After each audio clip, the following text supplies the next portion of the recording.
Comedian Bill Maher talks dumping Biden, the RNC, and his weekend appearance in Milwaukee.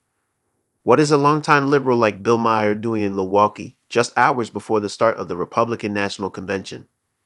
To hear him tell it, Maher will be exactly where he wants to be this weekend, mixing it up with people on the left and the right while delivering jokes and his unique brand of political analysis.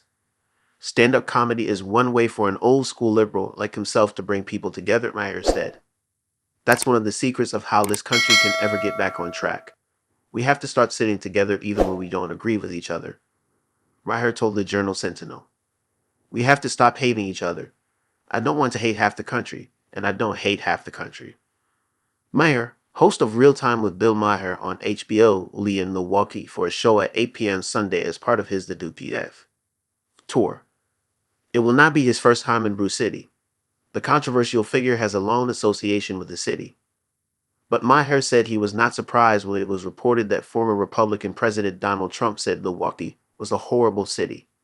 The veteran stand-up comedian said Trump can say whatever he wants and get away with it with the Republican base. When he says something like Milwaukee is a terrible city, they just brush it off, Maher said.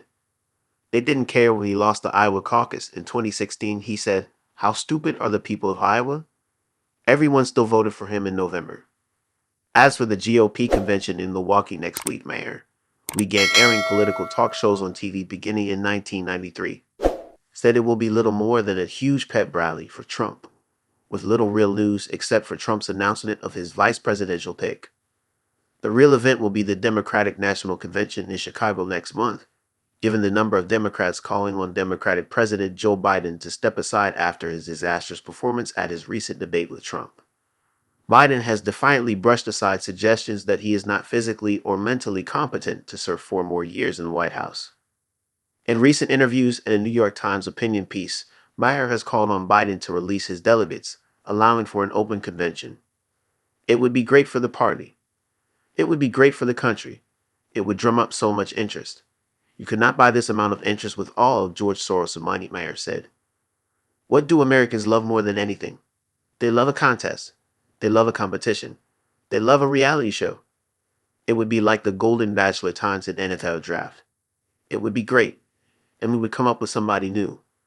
I mean, the leadership of this country is like a TV show that's been on way too long. We need new characters. He even put forward California Gov Gavin Newsom's name as a possible replacement for Biden on the Democrat ticket. What was the reaction to that? Well, a lot of people hate him, Maher said he learned. In recent years, Maher, 68, has seen himself move from a traditional liberal to more of a left-leaning, no-woke curmudgeon, open to criticizing both Republicans and Democrats.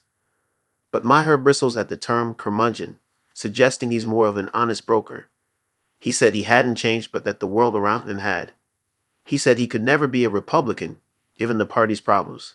He said its members are too religious, are fiscal hypocrites, think climate change is a hoax, are in denial on racism, blame the underprivileged for everything, and don't believe in democracy anymore. But he said the far left has gone nutty. He said identity politics is unproductive and shouldn't be an issue everywhere in society. He also dismissed cancel and victim culture, virtue signaling, white self-loathing, and forcing complex ideas about race and gender on children. So you can threaten me with whatever label you want or whatever name you want, Maher said. I don't bend any if you do something goofy. No matter where you are on the political spectrum, I'm going to call you out. I speak for a different group of people who are not ideologically captured, and that includes Democrats and independents and non-fooling Republicans. A large part of his critique of the current political environment is his belief that Trump is likely to win his second term as president, no matter what Democrats do. Would such a term be better, the same, or worse than the first? The easy and obvious answer is worse, Maher said. Could he blow up the world on his second day in office? Yeah, absolutely. Or he could just spend 4 years eating cheeseburgers and calling into Fox and Friends every day and bitching about sharks. It is impossible to predict what he is going to do, because he doesn't know what he's going to do.